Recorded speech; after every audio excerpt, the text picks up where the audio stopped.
Did you know that the word knight means warrior in all countries? But the word from which it comes has completely different meanings in different countries. And in Spanish, it has far-reaching roots. In English, the word knight is more about a person's status. It comes from the Old English word sienet, meaning servant. In French, the word knight is chevalier. For example, the castle in Syria, Crac des Chevaliers, translates as Hill of Knights. The word chevalier has a direct root from the word cheval, which translates as horse. And the word for horse, cheval, has a similar root to the French word for les chevaux, hare. In German, knight sounds like Ritter, meaning a horseman, specifically a person, human. In Russian, the word knight sounds like the German Ritter, but softer Ritsar. But there's one Russian no.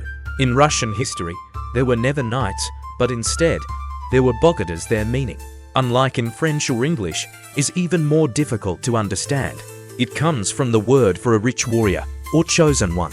Therefore, the word Ritsar is used only to describe European knights. Amazing, but many Russians don't even realize that the word Ritsar is clearly of German language.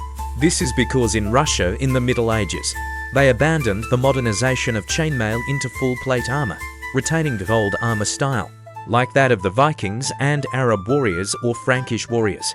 And in Russia, Ritsar is associated only with a horseman in full plate armor, probably because the Russians often fought with the Germans and Teutons, and the word Ritter was often heard in battles. And in Spanish, knight is caballero. The word comes from the word caballerius, meaning a person who cares for a horse, which comes from the Latin caballus horse. But the most interesting thing is that this common Latin root was later transformed into the word cavaleria, or cavalry. Cavalry is a branch of the military that emerged in the 17th century. He had no armor, and instead of heavy spears, he fought with thin swords and shot with pistols. And finally, the French always considered their knights superior to the English. So, what should you call a knight? Chevalier, knight, or Ritter? A very interesting question.